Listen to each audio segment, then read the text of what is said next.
Thanks for letting me know, Chipwreck.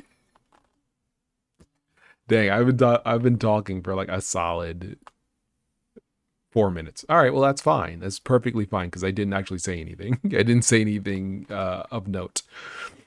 Hi, I'm SolarLoon. I'm an independent game developer. I made Tetra 3D. I made Master Plan. And I'm going to be working on this game today. But before that, I wanted to show you what I've been working on otherwise. One thing that I've been working on is this message passing library.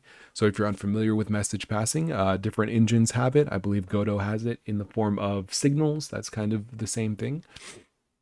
Um, but yeah, the fundamental idea of message passing is basically you have a receiver or a list of receivers that you can register objects into, and then you can send a message to objects within that list of receivers, and then they'll receive the message.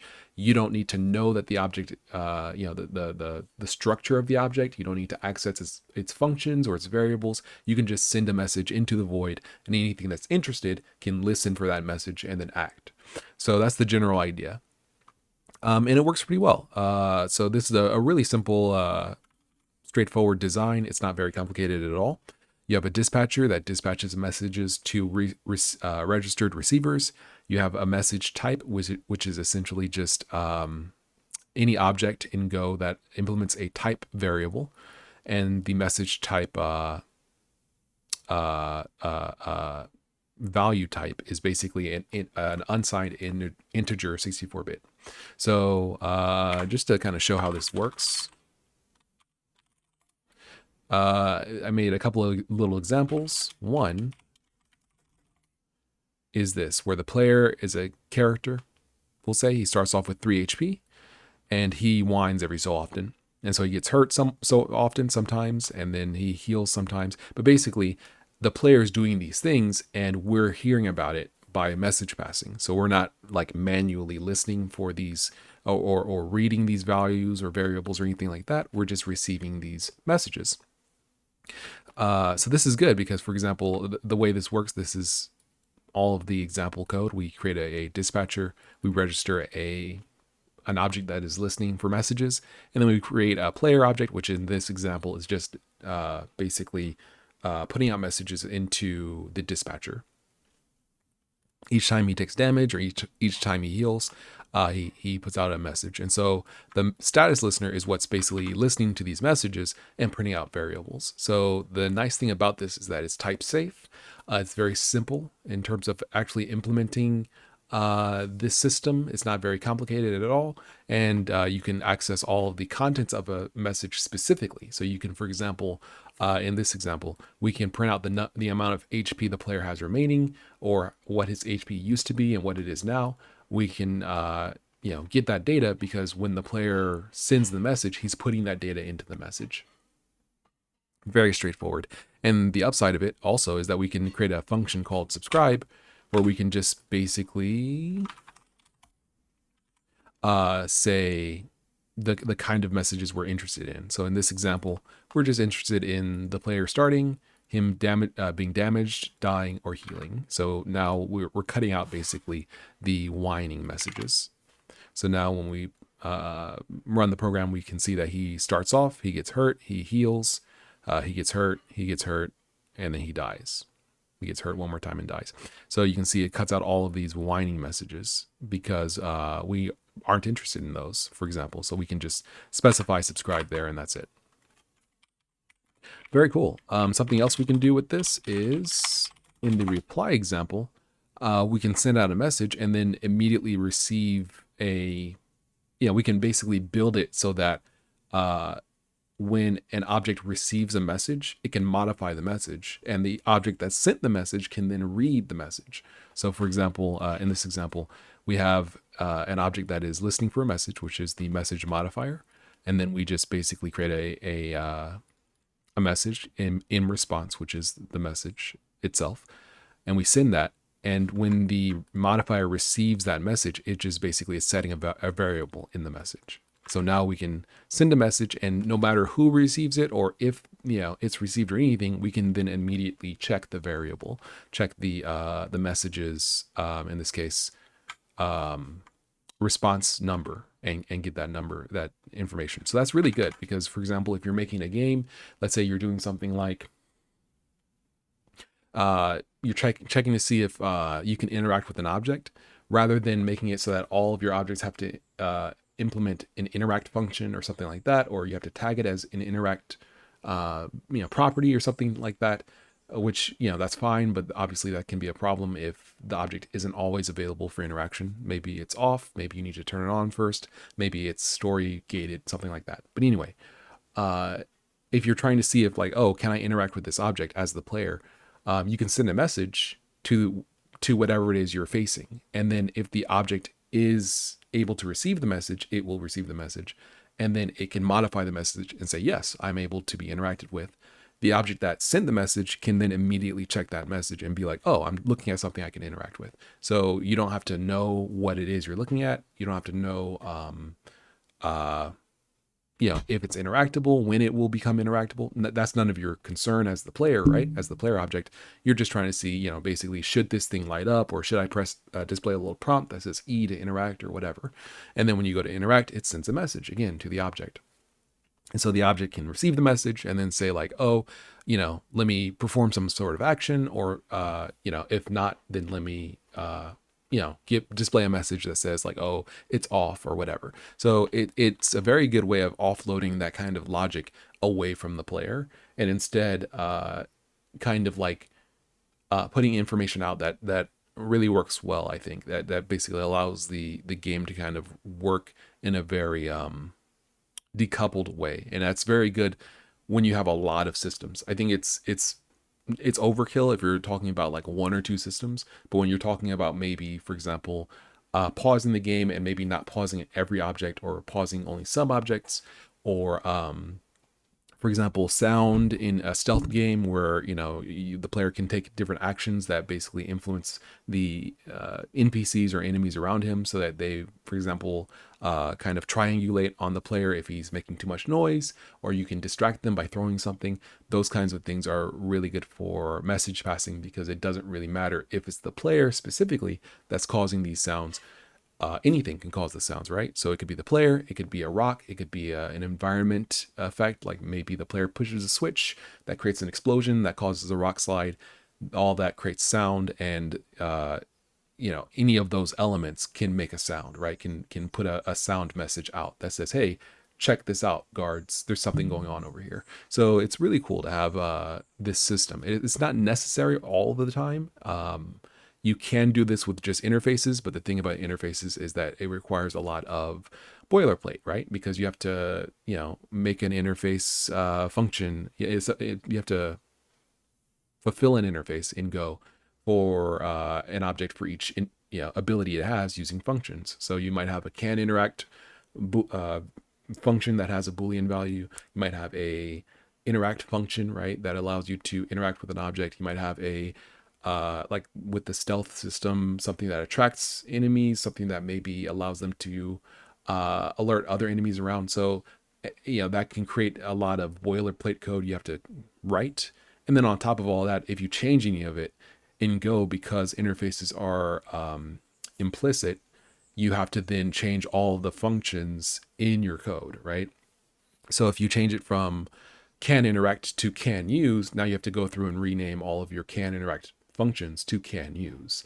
Otherwise, those objects will no longer fulfill the interface, right? So it's this feels like it's a little bit smoother because it's easier to refactor. If you change a message, for example, changed a type in a variable or something like that, your game will no longer compile. So you can just easily track down those changes and make them, rather than having to do it manually in your mind, so to speak. Anyway, that's what I implemented. That's what I made last week, this past week, and I've been kind of polishing it up a little bit, and it's working pretty well. I'm using it in another project, and it's going rather well, I believe. Something else I just added was the ability to, and this is kind of cool, it's really minor. Let me go back to this guy. Really minor, but I added the ability to have a model be shadeless in addition to a material being shadeless. Because the way that this is Tetra 3D, this is my 3D renderer that I wrote myself, basically. Something that's cool is that basically shadelessness is tied to the material. So you can go to the material of an object and then be like, oh, I want it to be shadeless. Easy. The thing about that is that, for example, if you have different objects that share a material, if you toggle shadelessness for that object, it will toggle it for obviously every other object that shares the material. So it's nice to just have a little the ability to customize my rendering system like this, where I can say, oh, well, why don't I just add a shadeless boolean on the model itself? So you can make a model shadeless even if it shares a material with something else. Really straightforward, really basic, but that's really cool because that allows you to minimize memory usage and things like that when rather than having to duplicate your material or other things across different meshes or across different models. You can just say, oh, well, this one's shadeless, that one's not. Let me just toggle the shadeless boolean, just like the color. I added color a while back.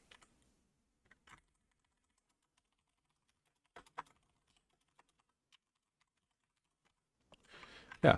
So really straightforward, really simple. Oh, wait, before I forget. Clone. New model dot shadeless. Model dot shadeless. There we go. Cool. So yeah, really straightforward. Like that ability, like this. And I think that's the coolest thing about doing this is the ability to just have complete control over your game development process, over your rendering, over so much stuff. It's fun to just be like, oh hey, let me just like tweak this, let me change this, let me make it work the way I want it to work. Yeah, so it's fun. Oh yeah, I also made some changes with the depth buffer, so I don't think anything should have changed here.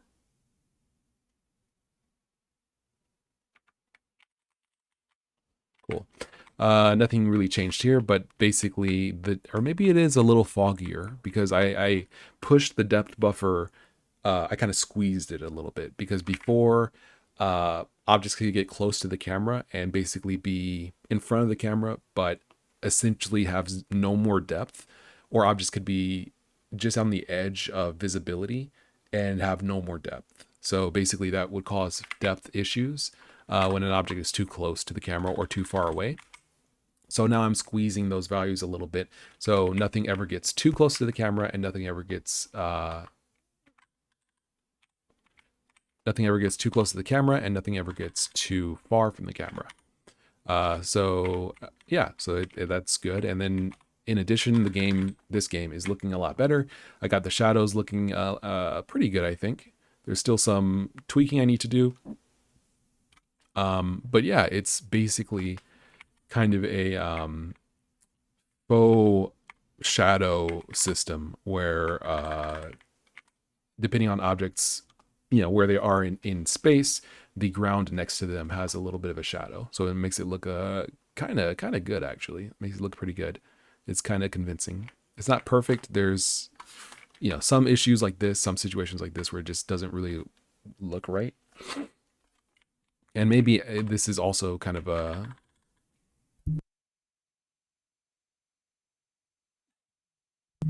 issue, an issue with how I'm doing it. Like maybe rather than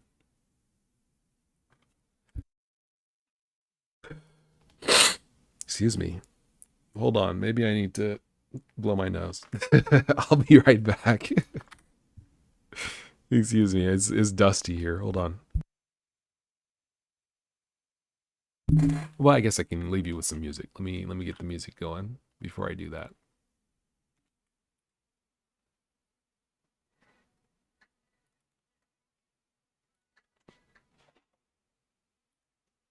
Whoops.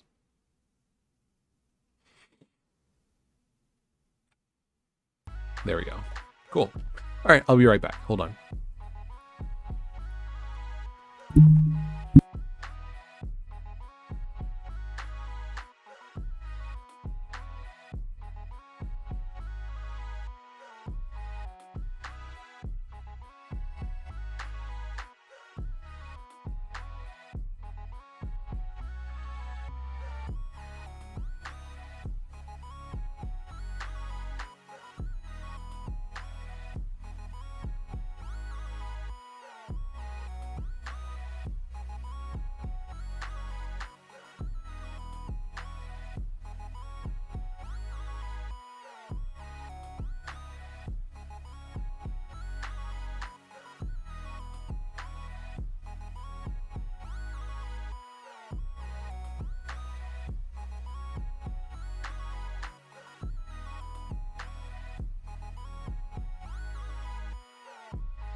All right. Not sure how I got more viewers when I was away from my desk. But anyway, maybe that means that I should not be... My stream should just be a blank screen doing nothing. But yeah, this is... overall, I think it's pretty good. It's not perfect, but I mean, like, this might be fine for now. There's some things I do like, and there's other things I don't like. I feel like maybe I should just leave it where the shadows are just like one tile big, regardless of how big the object is. But it would be cool to have like a really big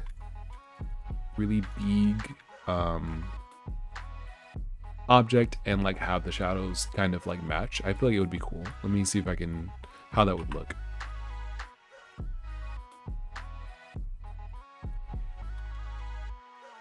Let's say this was like just a tall tower.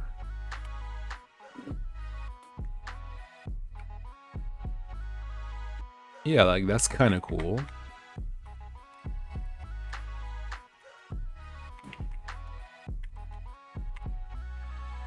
Yeah, I mean, like there's some cool stuff here. There's some cool stuff with this kind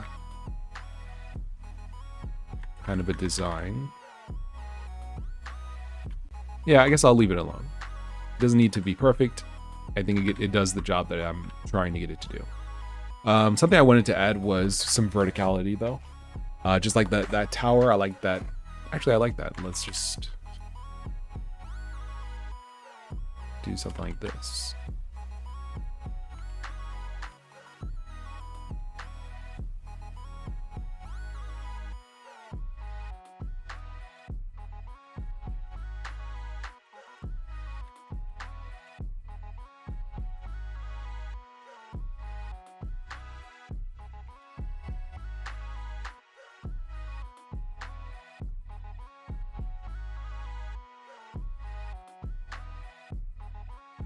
Yeah, this looks pretty good. But yeah, what I wanted to add was some like verticality. So I made a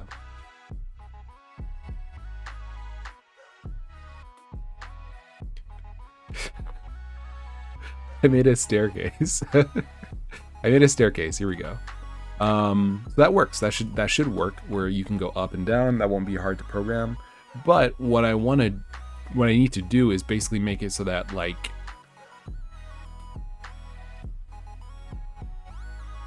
let me see.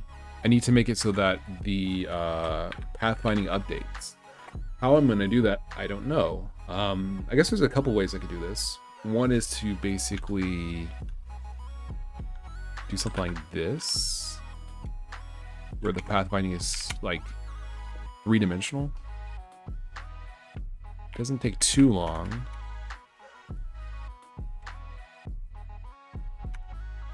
But you can't use these up here, right? You can't go up. But I guess you would never need to go up. No, it might try to go up. We can't do that. So what I'll do,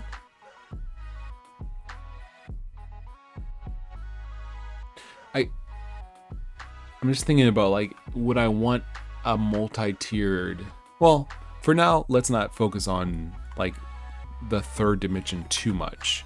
So I think it should be fine to just basically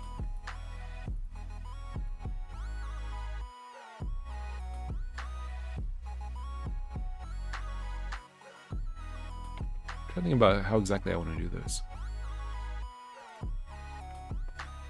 I kind of feel like it needs to be dynamic. Like I can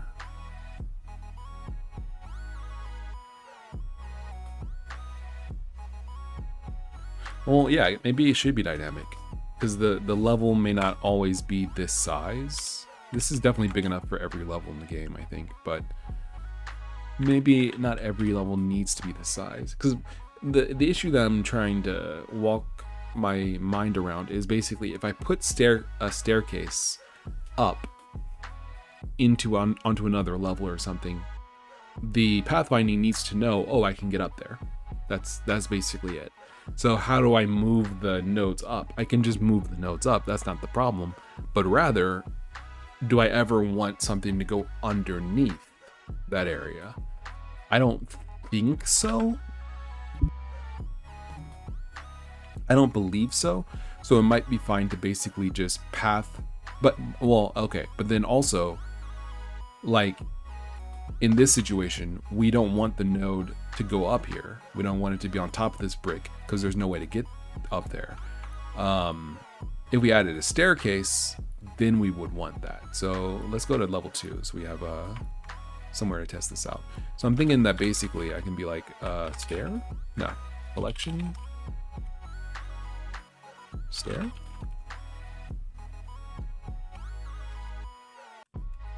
So here's the staircase. So I'm thinking of something like this, right? So we have our staircase. Let's delete this, for example.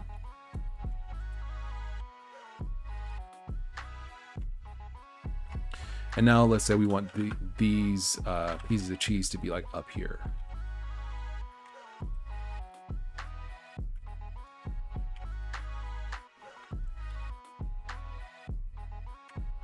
And let's also start with level 2. So like this should work, but I like this should, oh, maybe this won't work. Okay, yeah, because it's trying to go to the cheese and this cheese is not accessible. So I need to move it up, but we don't want to move the nodes up all the time. We only want to move them up in basically this area. So maybe I create a new kind of block specifically for the inside of the playfield, and pathfinding nodes that are in those blocks just move up one. That seems good. Or I guess the blocks could also have nodes on them. Yeah, because then the staircase would also need to have nodes. A node on this point. Yeah, so there's a node there. We need a node. Well, the staircase node would move up. Okay, I think that's right. So what we want to do is just move the nodes up. Yeah. So these are basically impassable walls. Okay, we're good. We got it. I got it. Let's do some texture work. Let's do some pixel art because we want some kind of like ground or something. Let's go to the tile set.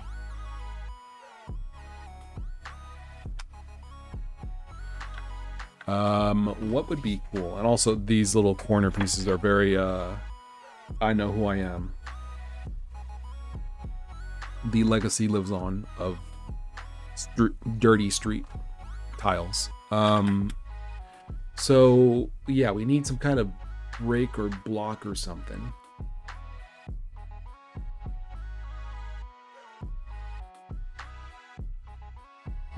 What would be a good like pillar, or well, maybe just a stone. Yeah, let's go for like a stone pillar. I think we could probably swing that. Let's go for it. So this is our tile here. We're just gonna work with this.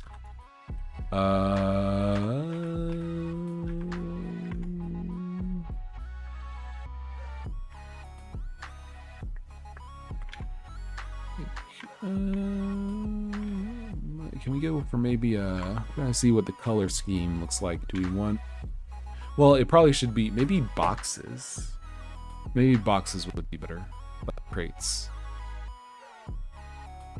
Because then they kind of serve double duty. Yeah, that kind of... I like that. I like that idea.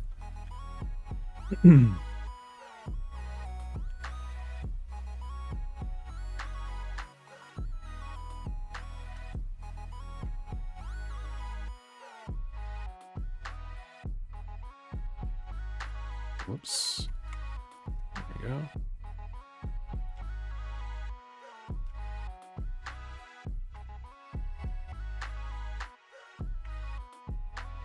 Okay, this is a good start. Let's see. Let me take a look at a crate in real life.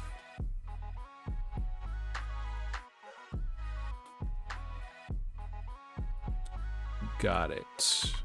So actually, there's some that do just look like this. So we're gonna go with this one. And then we can just like boop, boop, boop, something like that. We can go for a little bit of a darker color on the background.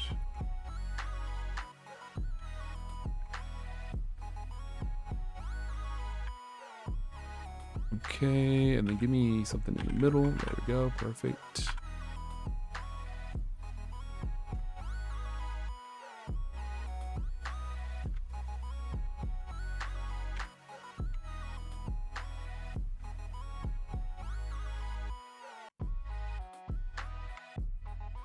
Okay, so something like this should kind of be there. Let's see.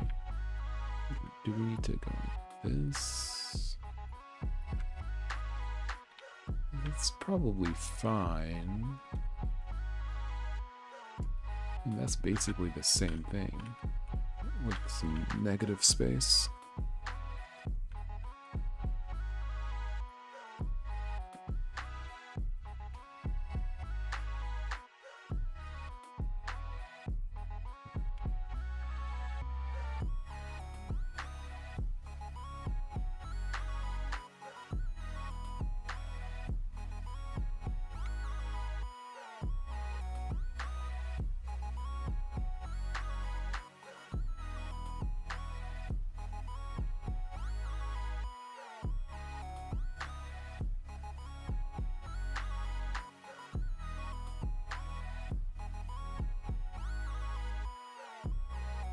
That's pretty good.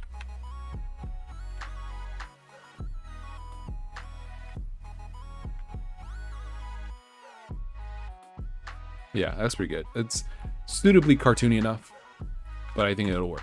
Okay. So now we can go back to assets. We can grab this this crate or wall, and we can change it to a crate. There we go. This can create its own collection.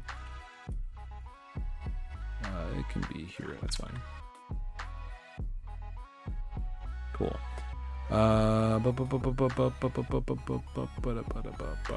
We can say raise node.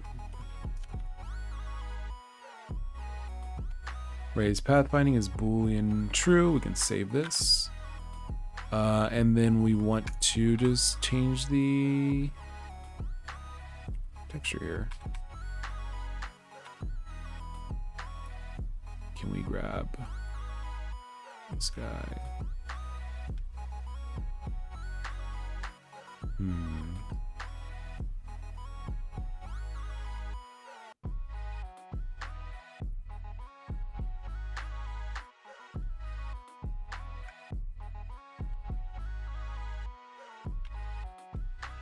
Okay, here we go.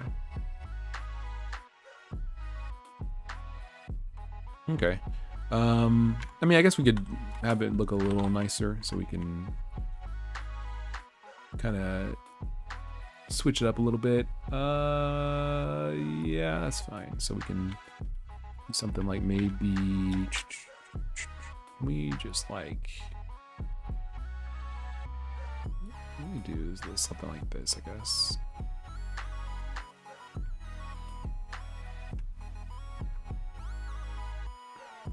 That's the color, I think. Okay, and then we want to like darken this part.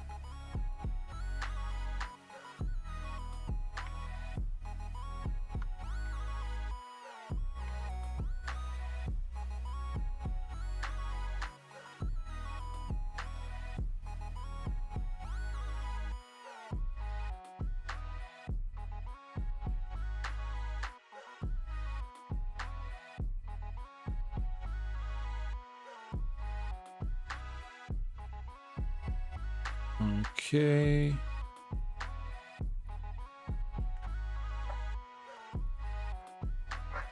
Cool. So just a little bit on the sides. So we can just go.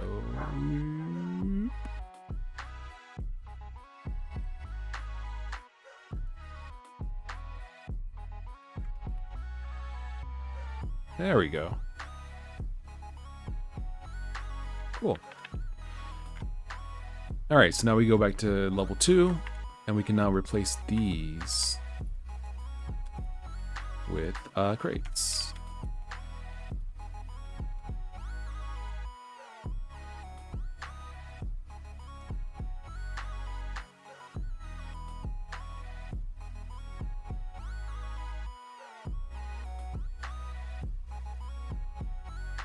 Cool. But yeah, now I can't have bridges. So I mean, I guess I could just make it so that the crate itself has nodes. So I guess it's just, we could just delete the grid.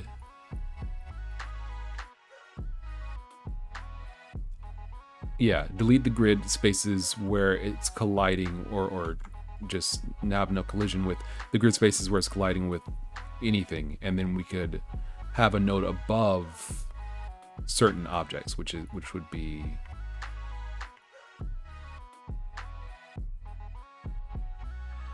yeah, that seems doable. Okay, so we will go back over here to assets. I'm wondering if I should add a type specifically for like a grid point,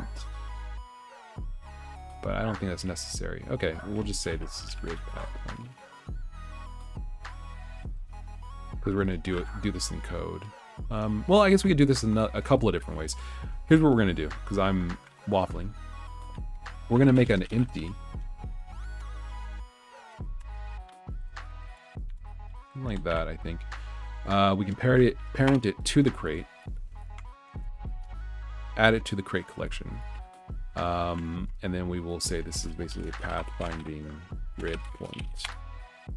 And then we do the same thing for the staircase here.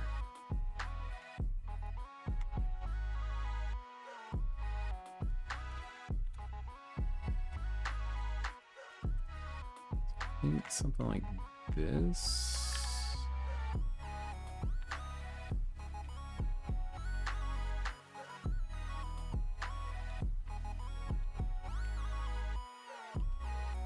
Okay, so this is the general idea.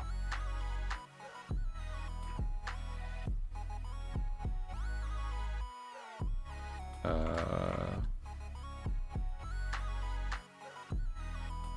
we go, added to the staircase. It's in the crate. This object is called, what again? Pathfinding grid point, okay. Okay, so we'll see if this works. There's gonna be a couple steps here to make this work, but I think we can get it to work.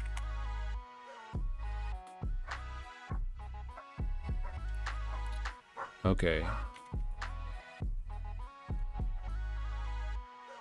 So what we want to do, really, let's go back to the level.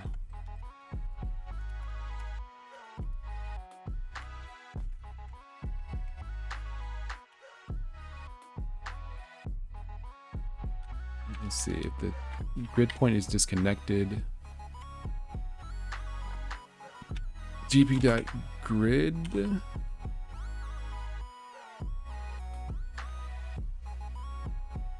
I guess that would just be gp.parent. Children, gp. So what I'm trying to do is basically remove grid points that are, yeah, that basically are inaccessible. So now we can turn the grid points that we're adding into yeah, you can't get up here. Turn the grid points that we're adding into pathfinding. So we just need to do this. Search tree dot by type node type node. You can't do that, can you? Okay. Maybe by type exact, huh? Yeah, let's make a new function for this.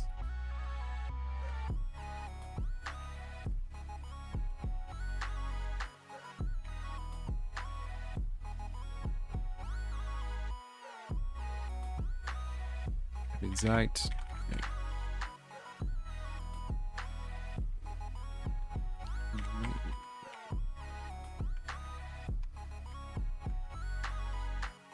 Matching exactly.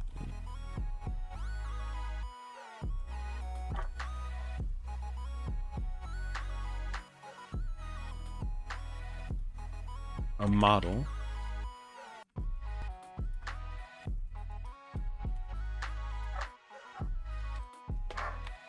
Right. Hold on. This dog is barking. I'm not sure if you can hear it on the stream. Hold up.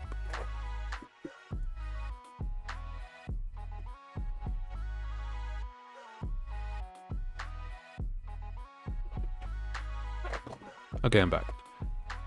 Model with a no type of model has no type.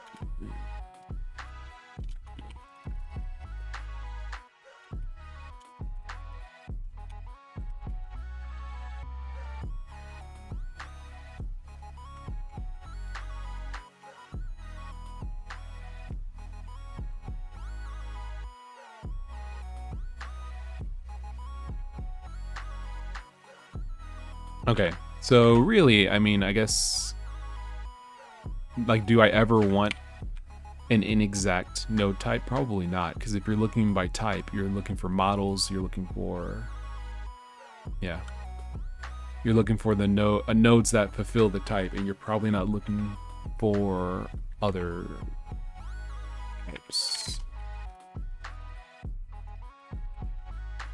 Exactly.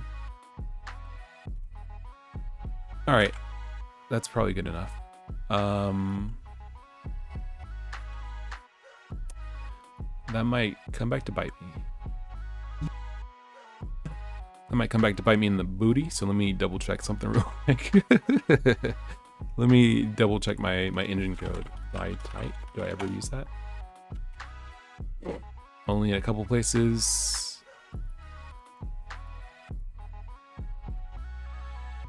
Okay, so that is where I would, yeah, that's right. Okay. Okay, so there is a reason to have this. So we will do this by type exactly, matching exactly. So we'll just have no type, or rather by type and by type exact. Okay, that's fine.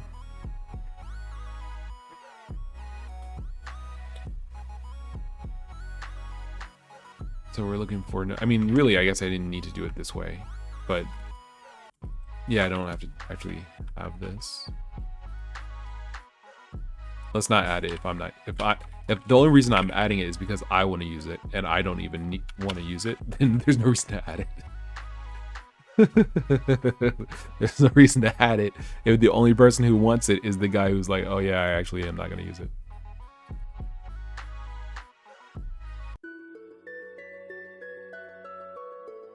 Okay, switch the music and let's get back to it. So I think what we're gonna do here, we want to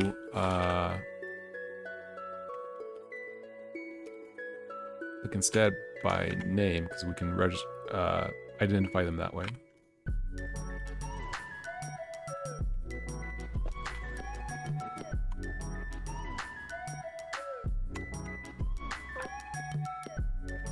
Okay.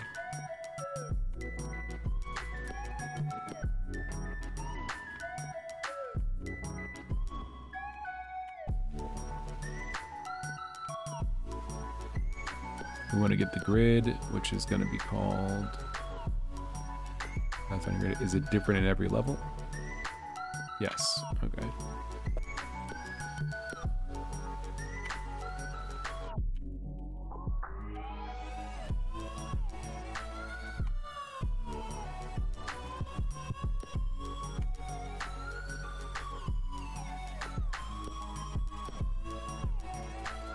Okay. So now what we want to do is grid.add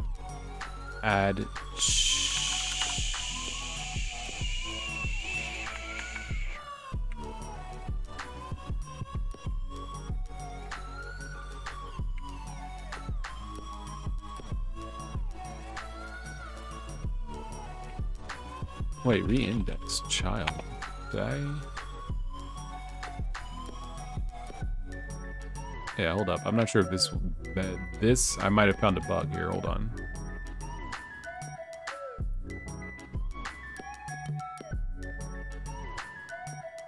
No. Looking for attach grid. There we go. Let me just check something real quick.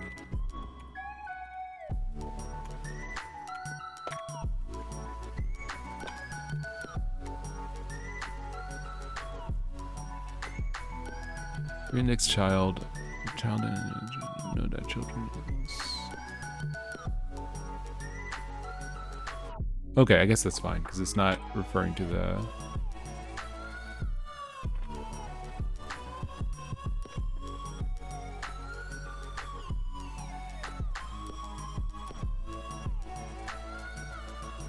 I think this will be fine. Maybe this is an issue. Isn't an issue. We'll see. Okay. So what we want to do is we want to connect the grid points. I guess the grid doesn't have anything for grid points, really. Like a grid is just basically a holder for the points. It doesn't actually do anything beyond that. Yeah. Okay, so it's just the points. Okay. So, okay. So we just say basically points equals grid.points. And then for each pathfinding grid point, the new one, we want to put it under the new pathfinding point. We want to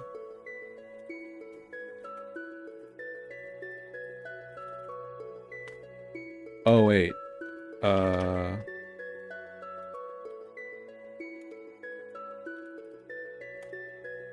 That's what we want to do. Okay.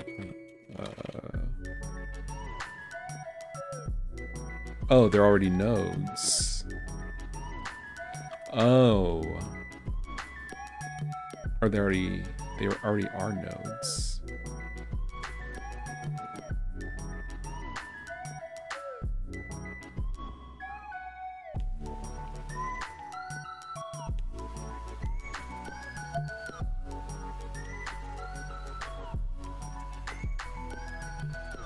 I'm trying to think about how best to do this.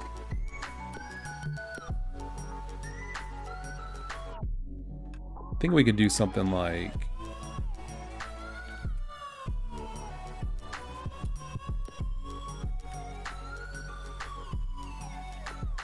this.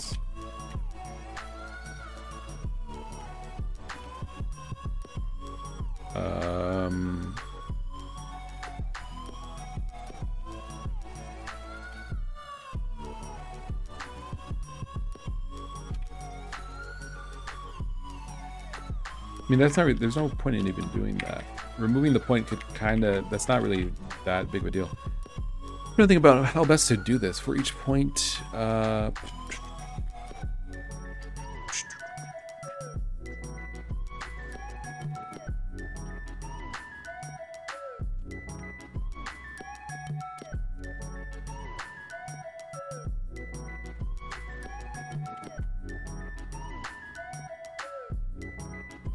So what we want to do is we want to add a new grid point for the empty above each crate as an example. We can do this by doing it like this, but the thing is we already, so I guess this is fine. We're just going to do it like this.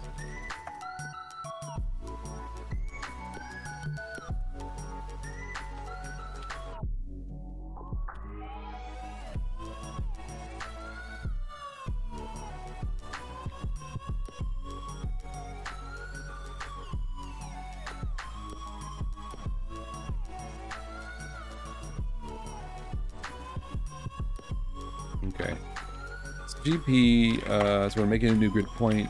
We're saying the position to be the node, the original one. We're adding the new grid point to the children of the grid. And then for each one, we basically say if GP dot world position dot distance grid point dot world position less than 1.5, then GP dot connect grid point. Okay, so that should basically do it. And then when we're done, we can unparent the node. Although it would be nice to maybe just have a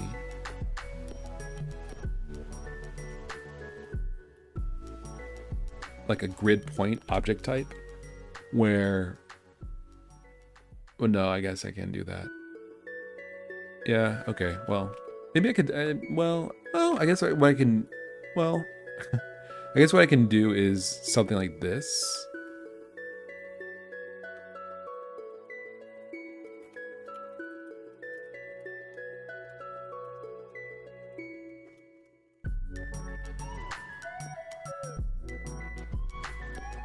Where we convert a node to a grid point. Because when we make a new grid point, yeah, we can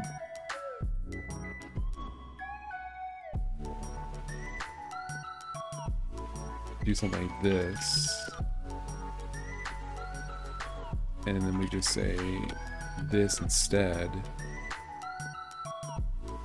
I mean, I guess that's fine. Yeah, I guess it's fine. Convert. Yeah, so we don't need this anymore. Okay, that's fine, I guess. So we can instead, we don't have to unparent this. We can just say GP equals new grid point from node. And just pass the node like that. We can convert it to a node. All right, and then so we don't need to do this. We can just now add it as a child GP. Okay, GP to, okay, so that's basically it. This doesn't look so bad. Yeah, it doesn't look so bad. Let's see how this works. Okay, so you can see there's some issues, but you notice how there's extra nodes here. That's good. That means that this is working. It's just not, the position is off. So let's see.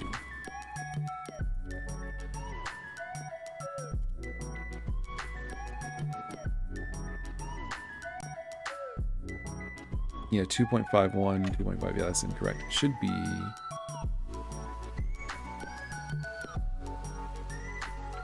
Yeah, so the nodes are all in correct locations over here from what I'm looking at.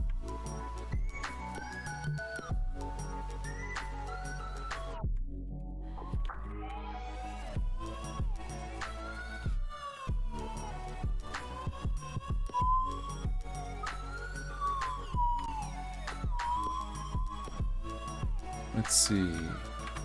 So let's say we don't do this.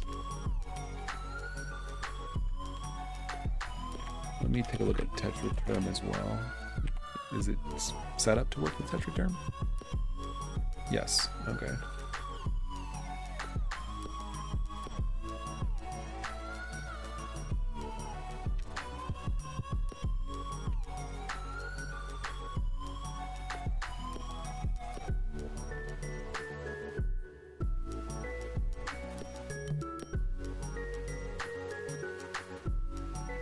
Okay, this is very hard to read, but it is working, I think. Let me fix this so it's not so hard to read. I'm gonna make a snap decision here. Kind of. Not really snap decision, but do something I've always wanted to do, or been meaning to do rather. So this, if you don't know what this is, if you're unfamiliar with this entire thing, this is a custom 3D renderer. What I'm doing here is basically like pressing a key to turn this, like on the left hand side. So it's kind of hard to explain. Okay, so this is a terminal app I made to basically show this data in a scene hierarchy so I could understand it better, essentially. What I would like to do is probably just hide the names of things, and only show the name and lineage of something I'm interested in, essentially. It's probably a good idea. Yeah, let's fix that. We're gonna do that now.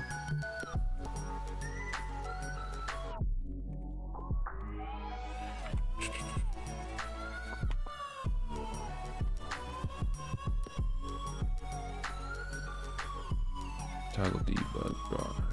Debug draw. Oh, that's debug draw.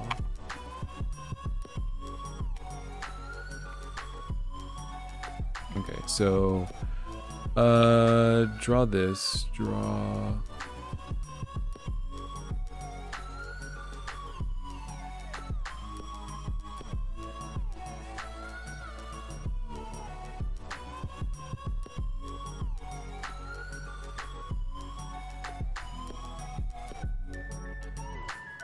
Let me think about how I want this to work. So basically, I would like to.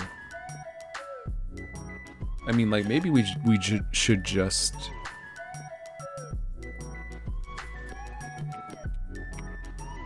draw the selected node, and that's it. Let's see how I mean, that seems like a good idea. CD terminal.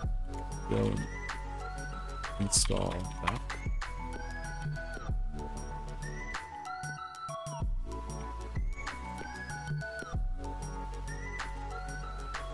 Oh wait. Yeah, that doesn't actually fix the issue, I think. Okay, root, grid.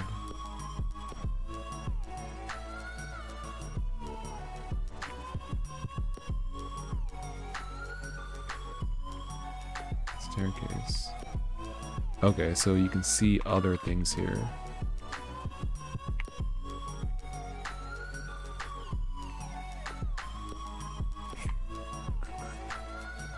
So I think what I would like to see, maybe I do want to see what it was showing me, but only going up the tree, going the opposite direction. So like if you select root, it would show you all of that.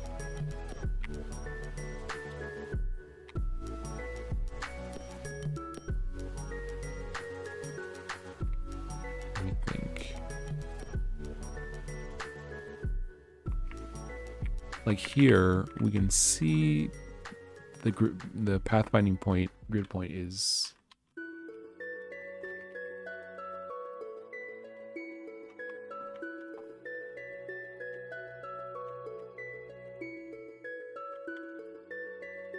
I don't remember how it,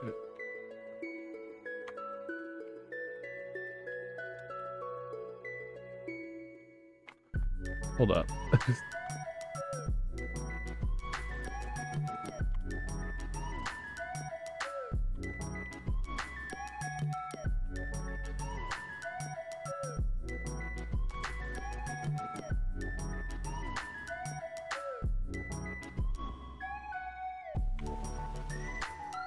Okay.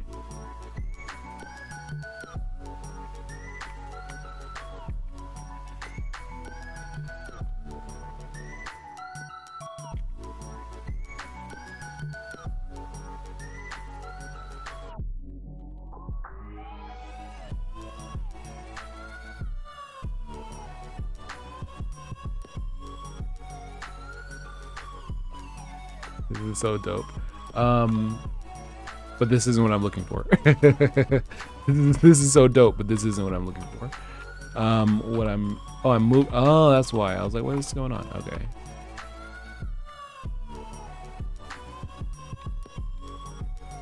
Oh, I need better camera controls. If I did have better camera controls, it'd be over. It'd be over. But I think the issue here,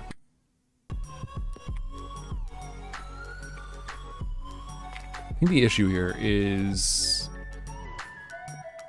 I don't know what I'm doing. I think the issue here, I need to see, I'm trying to figure out where I can get the data I need.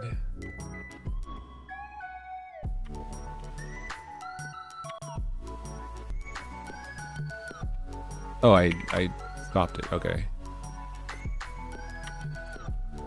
Yeah, why are these in the wrong positions?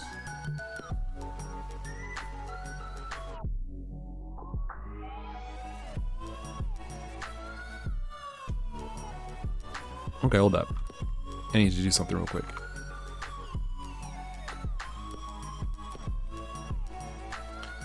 I'm gonna try copying this over to update because I'm wondering, are the nodes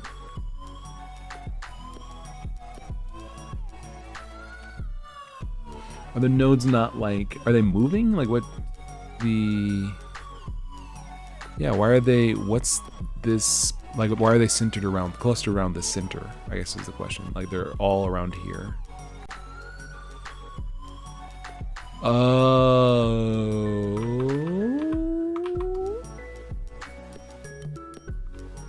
Oh, yes. Yes. Okay, now I know what's going on. It's actually pretty simple. This is actually, it's just straight up my own fault. I want to basically, no wait. Is it my own fault? I feel like the issue might be that I need to store the world position, or the transform, really. I guess I need to store the transform. And then rewrite it.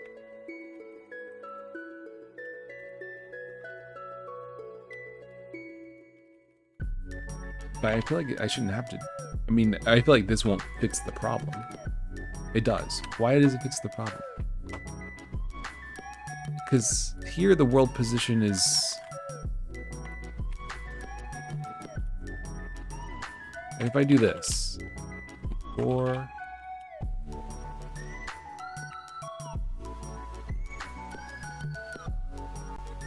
and after, yeah, their positions are all the same.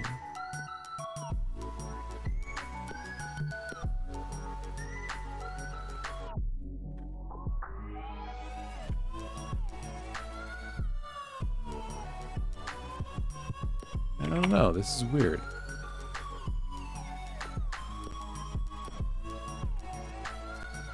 Before and after. Okay, here, before it's here, after it's here.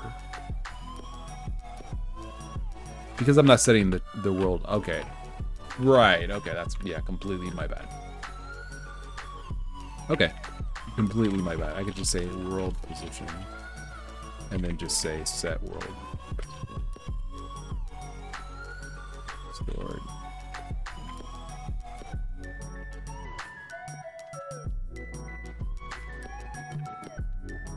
Cool. Okay, so you saw him? He climbed up there. That's dope.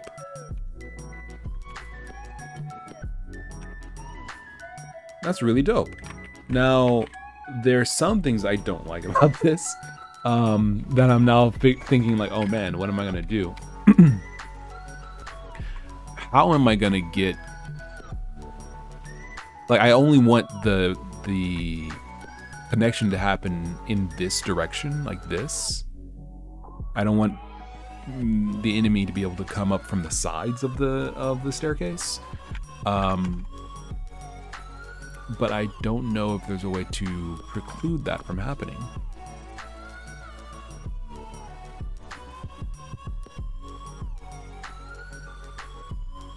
Oh, I could do it like that. I could do it like that, actually. Why don't I do it like that? That's a really good idea. Rather than this, I can make a grid.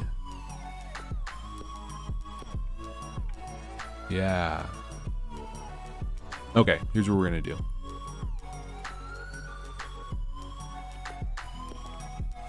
What? I didn't say anything, Google. Stop. You're being silly. Alright. So I think what we're gonna do here, instead we're gonna make a plane here.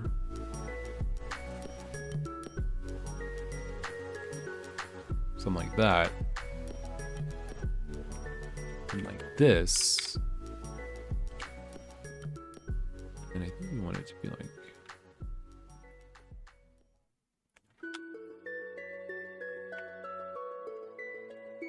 this. Because now we have a grid. What is a HP grid?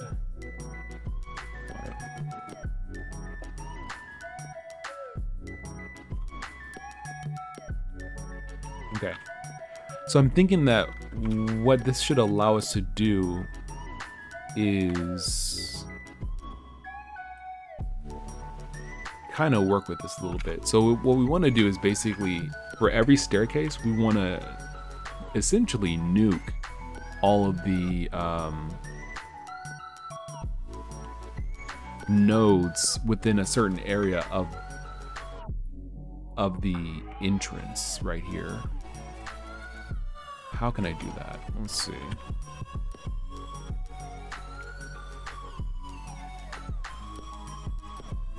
Okay, that's not that hard now that I think about it.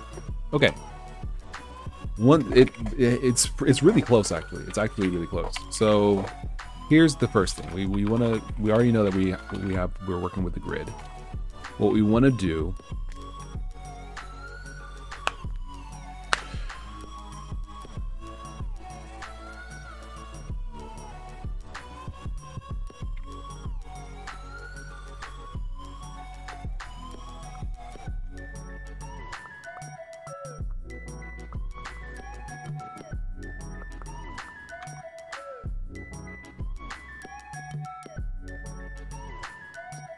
Okay, so what I can do, I think I can just say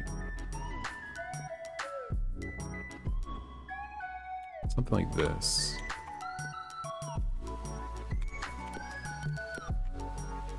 So what we want to do is, firstly, we want to destroy all the nodes that are under the staircase.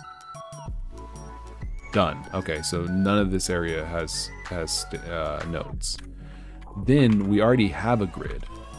We want to combine our grid, our default grid, with this one. So how do we know which one's which? Well, it would have to be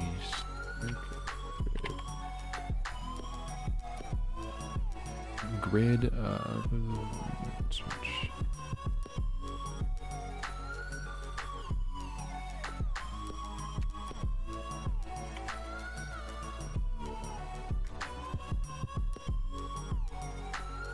Let's go pathfinding grid. Okay, so now this is.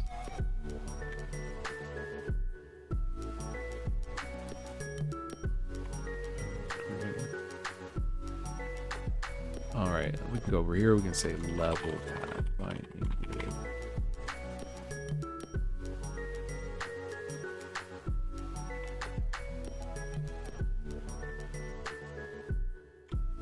Okay, I think we're close.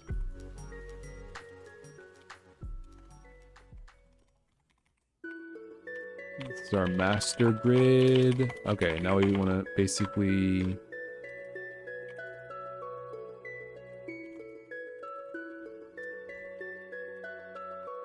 Is it called staircase? Staircase path grid. For you.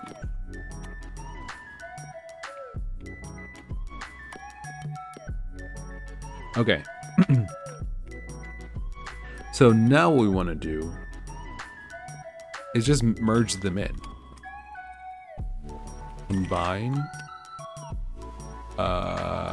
node.grid. Let's combine this reparents the other grid's grid points and other children to be under the calling grids. If two grids share the same position, they will be merged together. After combining with the other grids, will automatically be okay. Cool. All right, so we're combining these. So now the stair grid should be in the scene. It is not. Let's see. Is it seen? Is it here? Oh, I might not have exported this. Yeah, let me. Let's try that again.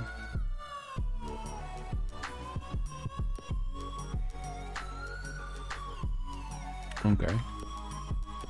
We see here is called, but I don't see the grid. Are we destroying? No, we shouldn't be destroying. Master grid.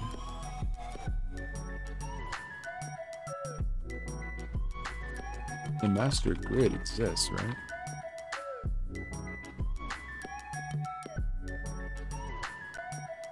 Yes. Combine. Grid. Other. Continue.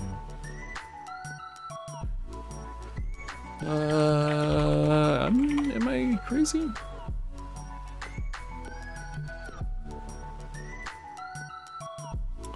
Okay, so I mean, these should exist. Both of these should exist. Level pathfinding grid. Staircase pathfinding grid. And this is a grid, yeah. Search tree by registers for each. Okay, here. Okay, it's combining. Is it not combining?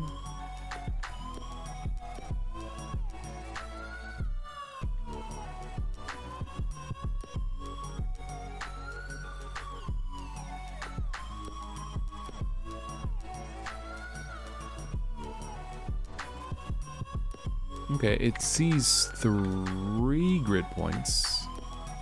Why only 3? Is it not explore? What is? No? Okay. Why does it only see 3 grid points?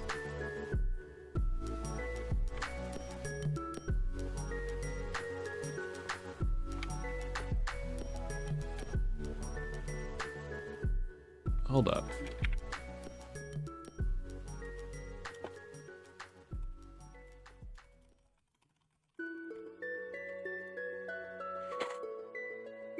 Something weird is going on here.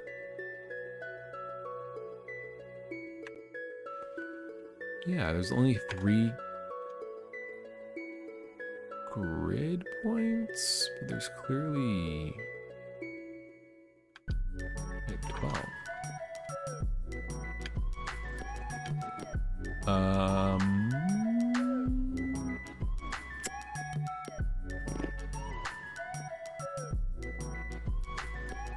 Well, this is a bummer.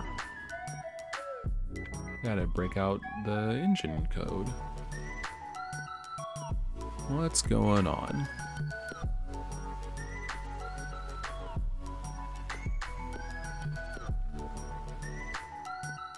Or I guess the add-on code. Okay, grid, grid. Okay. For edge in data edges, V0, V1, and V0 is letting the grid into yes, awesome, fine.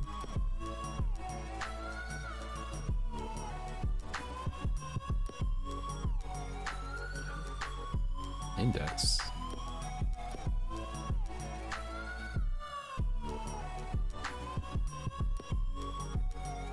Oh, I see. Okay, yeah, no, that's right. 0, what? Okay. All right, let me take a look here.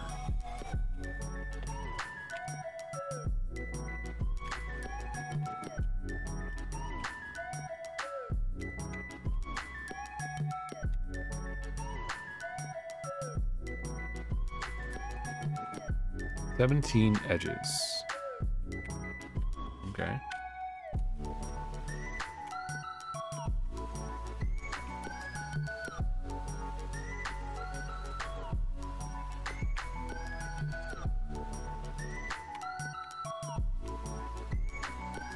Right. More than 0.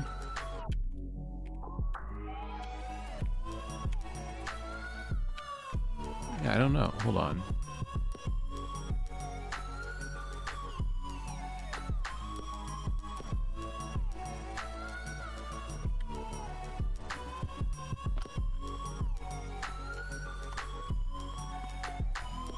Let's see.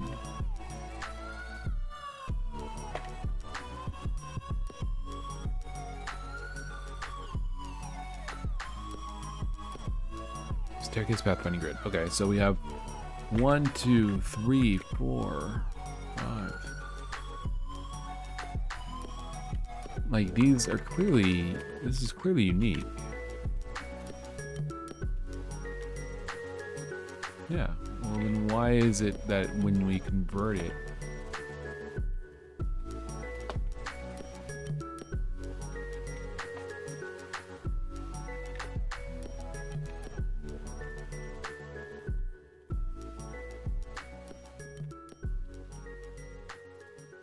maybe it's, yeah, I don't know. We'll see. I think there's something wrong with my parsing code here.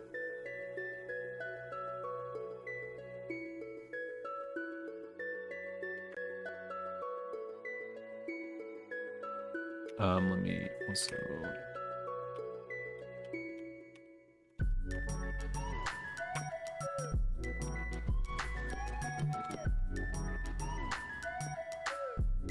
I think there's an issue with the parsing code.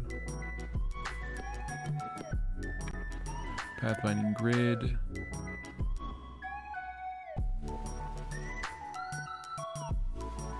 Staircase pathfinding grid. Pathfinding.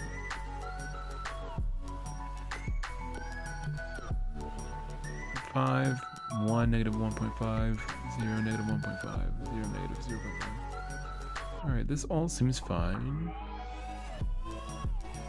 Okay, I mean, like, that seems fine.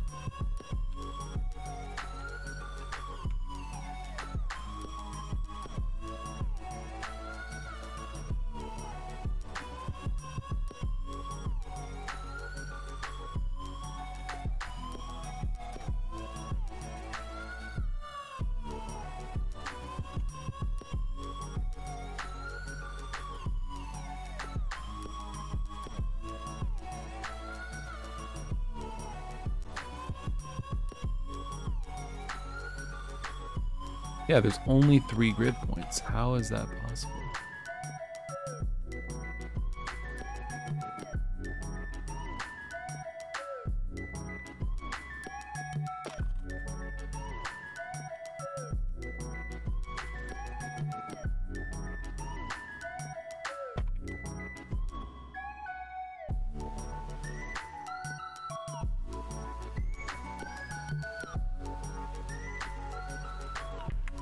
Okay, Pathfinding Grid has 144 children. Level of Pathfinding Grid has 144. Staircase is 12. That's correct.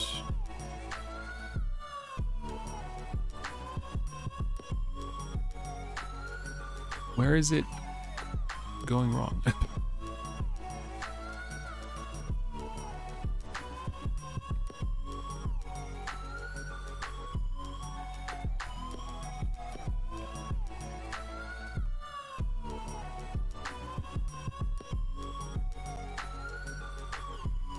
Yeah, it's 3 before.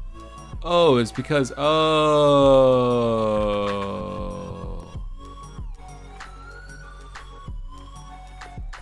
Yeah, we don't need to do this for. Yeah, that's my bad. That's my bad.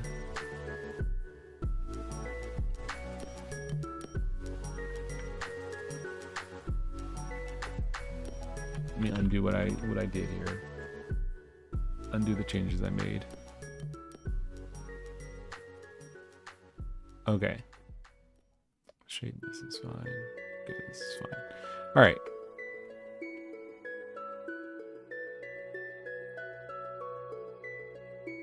Okay, cool.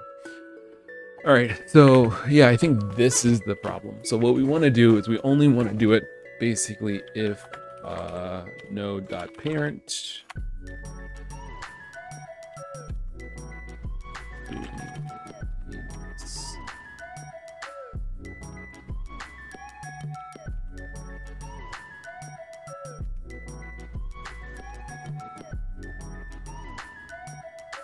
we only need to do anything for grid points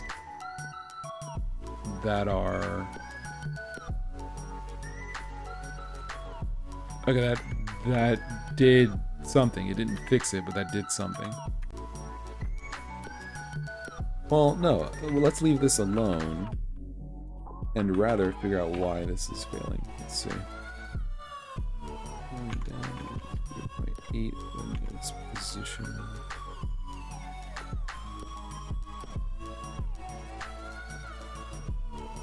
Oh, well, that's why. Oh. Is the node 1 above the ground?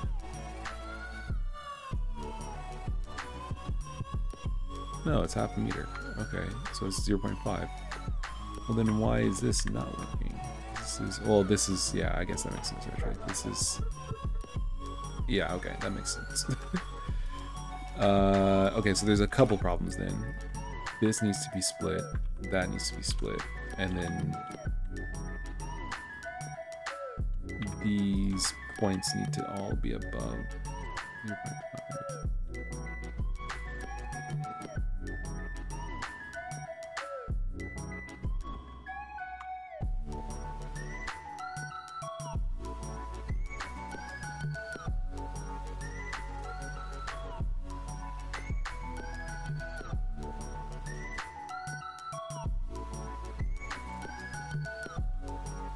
That's what it should look like. Okay, that should do it better. Won't fix it, I don't think, but that should help us out. Yeah. No. Yeah. No.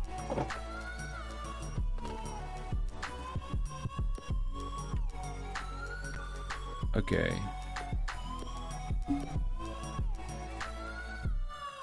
Let's just keep working on it. Let's see what's going on. Oh, we have to combine the grids. We have to combine the grids. There we go. Okay, better, better. Still not perfect, but better. So now we just need to add in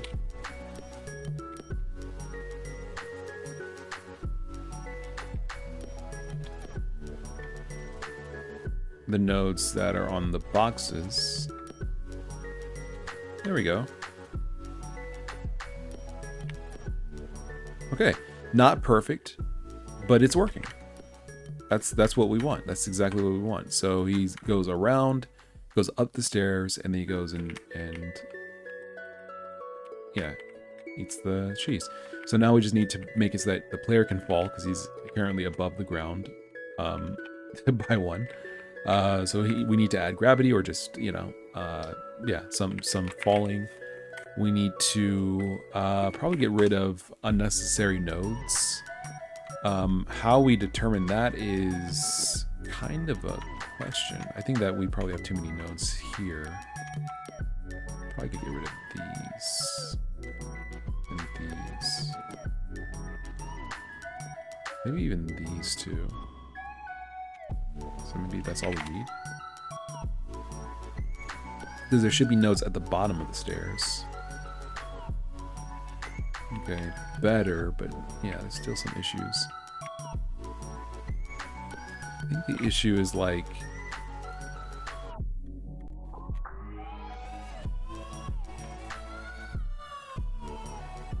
You know what? Let me try something real quick. I'm going to make this not a staircase. Pathfinding grid. I want to see what's... Okay, that didn't work.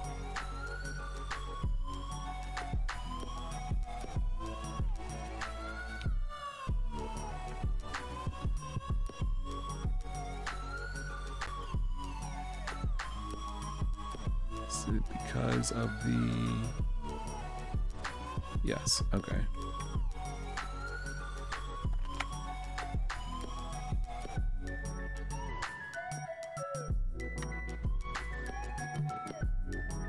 Oh, it's yeah, no, where are these extra nodes coming from?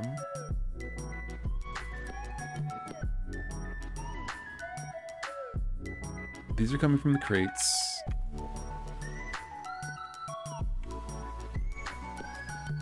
Oh, wait a second.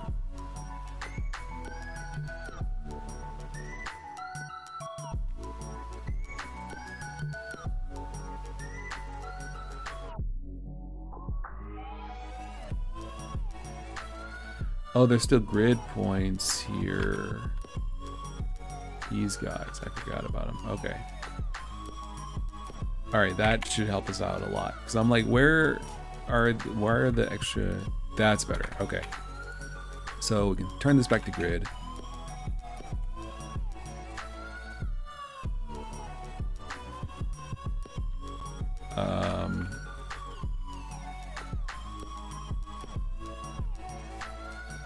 Yeah, recombine this.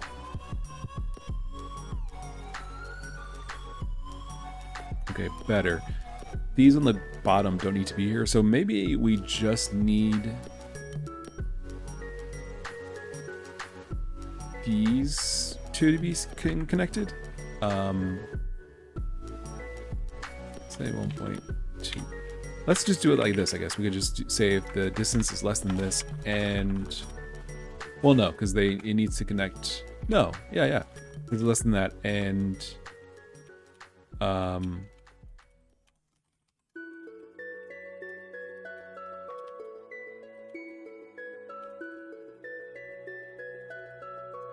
if they're on the same vertical level, that might help.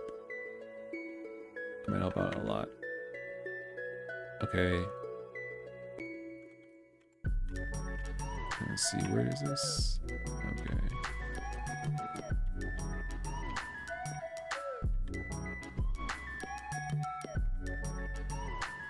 Trying to see exactly how this is gonna work.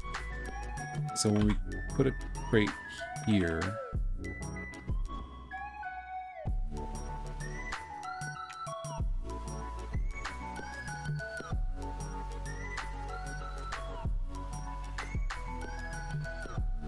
okay, so it's up a little bit more.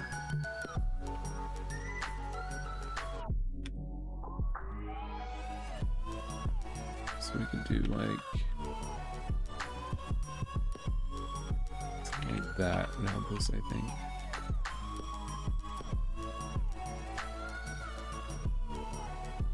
All right, I think that's what we want. No, there's something weird going on.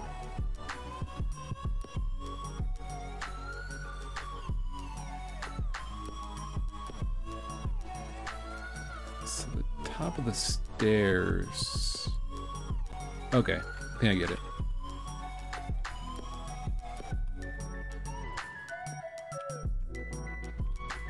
I think we just want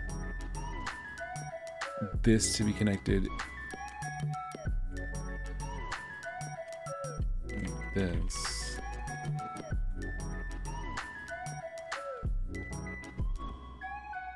I think we're on the right track. I think it's basically just kind of like some tinkering and tweaking and stuff like that. There we go, that's good. Now we just need the ground nodes to be deleted down here. Yeah.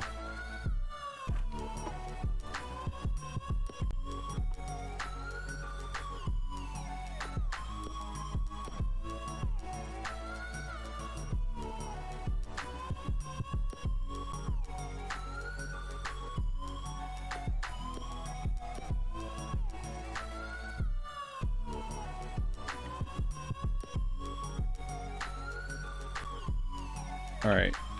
What we'll do, I guess we can do this. We'll just do this and just say if node parent.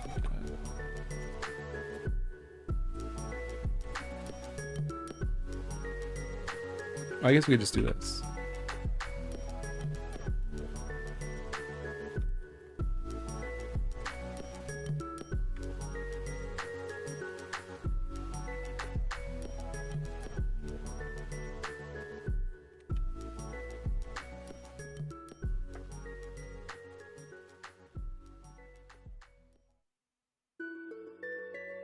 Okay, better. But the reason why I didn't want to do this, even though this is clean, super clean, in fact, the reason why I didn't want to do this is because we might want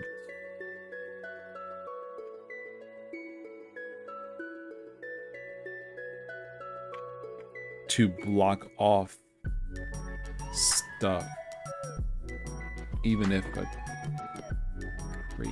Well, then you can use a wall. Well, then what's the point?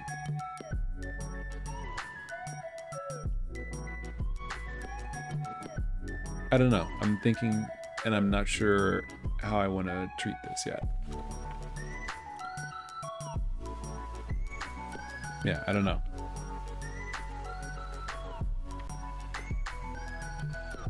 In any case, I think this is good enough for now.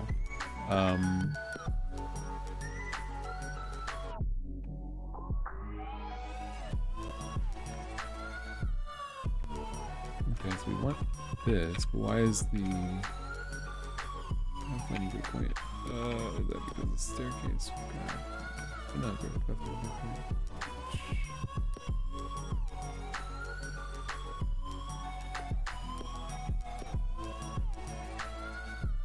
Oh, I see. It's connecting those. Right, okay.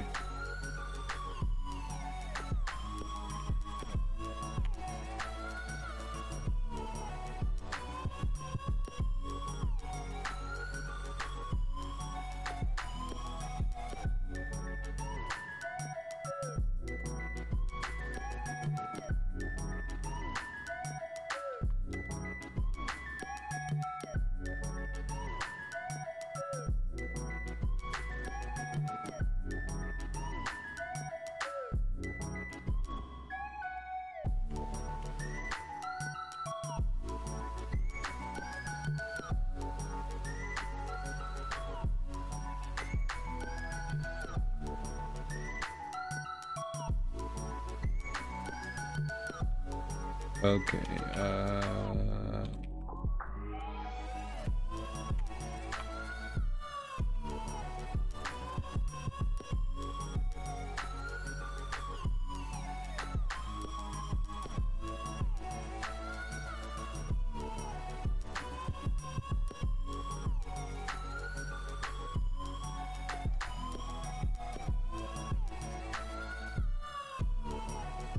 okay, that might do it. Beautiful. Wonderful, wonderful, wonderful. All right, so that's basically it, I think. Now we just, I mean, that was kind of intense. That was kind of intense, but hey. Now our guy should basically be able to properly navigate to cheese. And that's vertical cheese, the best kind of cheese.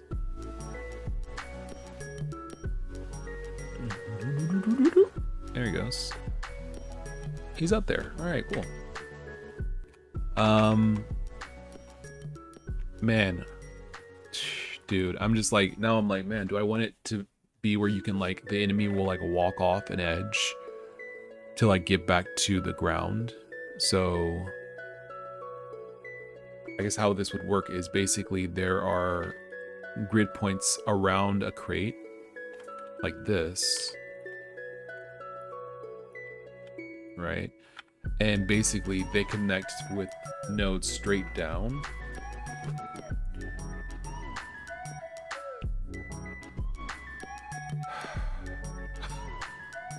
I mean, at this point, this is a grid. This is just an actual grid. I mean, like the idea. Well, I mean, like, fine, let's do it.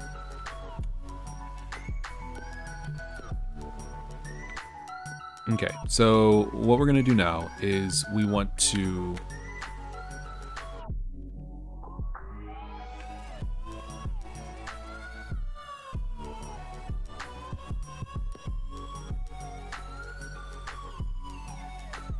connect them.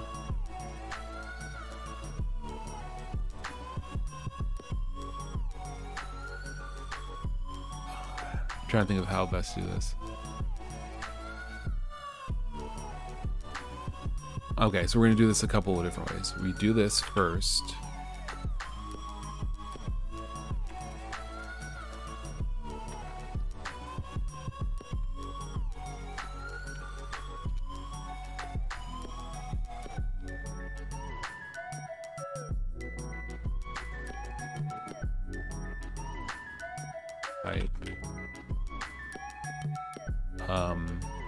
Grid. Okay, so I guess we just say that grid points.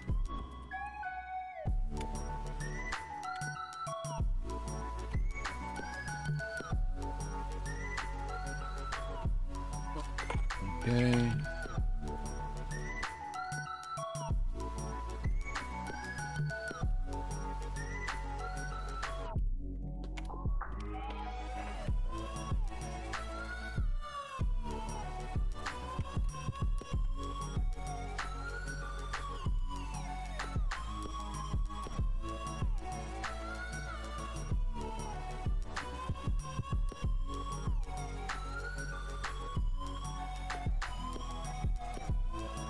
All right, so yeah, this is part of it. We want to get rid of duplicate points.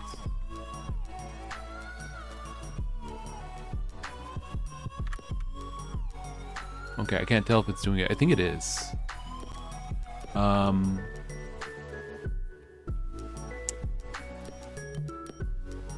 think it is, but it's hard to tell. Maybe.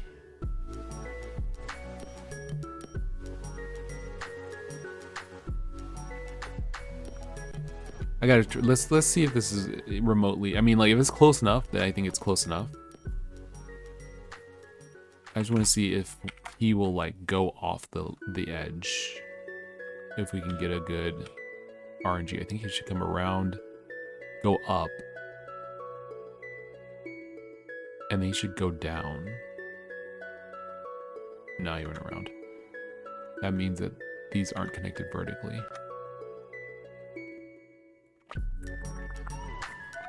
Okay. I might have to rethink this or come at this from a different angle. But I think the idea is dope. Oh, did I forget to? Are these not? I think they weren't in the.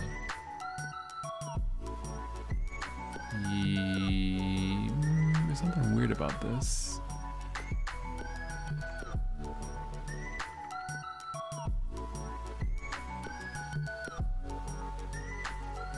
Oh, here we go. Okay, that might do it. All right, that might help. Let's see if that helps.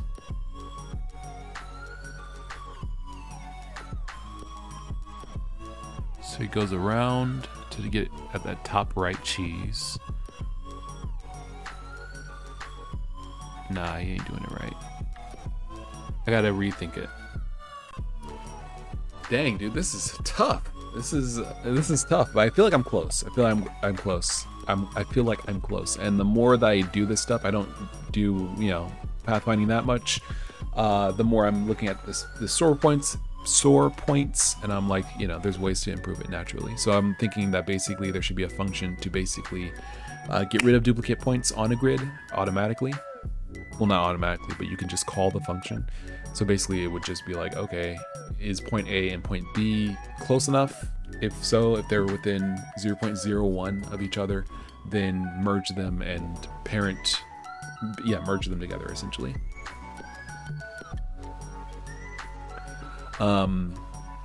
Yeah. So that would be good to add.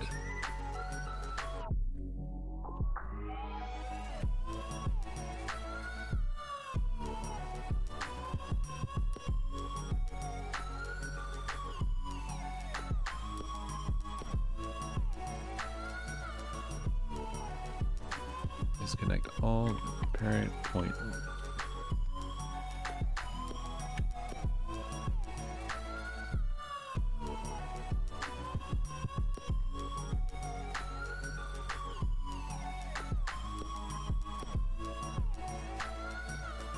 Yeah, that's the idea. So we'll see how this goes. I feel like I'm close, but I feel like it's not working as well.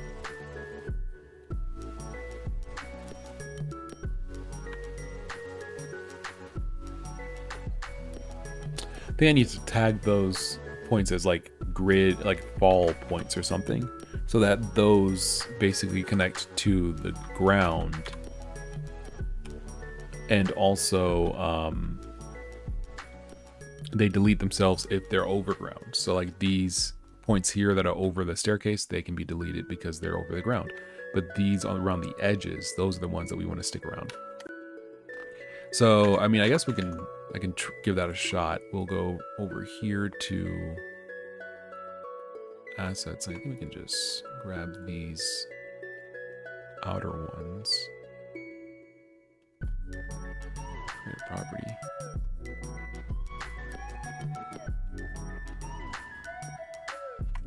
I'm gonna say edge.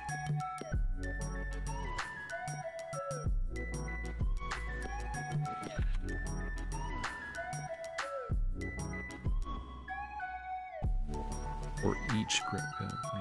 Okay.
Oh, I guess I could just do it like this, not think about it. There we go.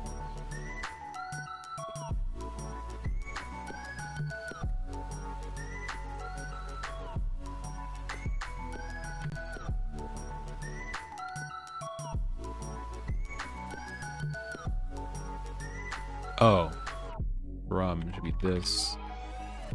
No, 2 is from y plus, yeah, minus 10.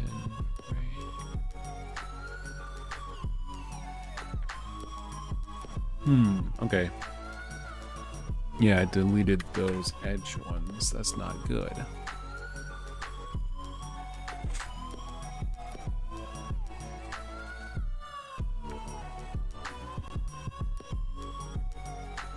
Oh no. If it's greater than if you rate test and it doesn't work, that means that there's nothing below you.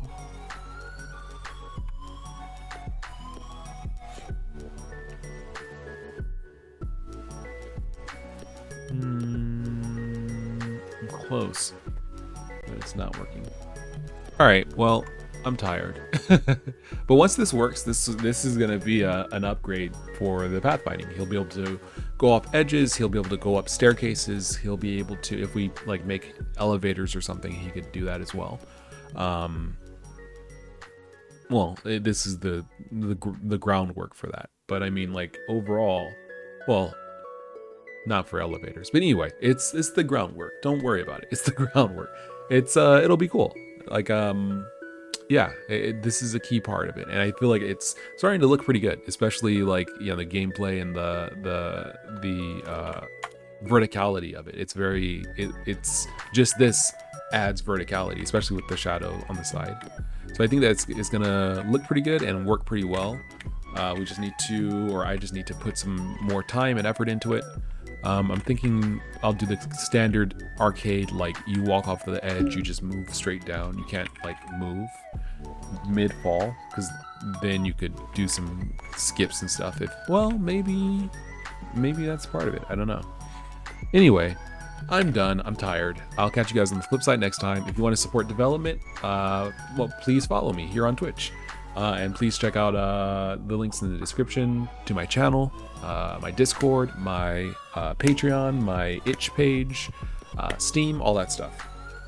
All right, I'll catch you guys on the flip side next time, and I'll see you.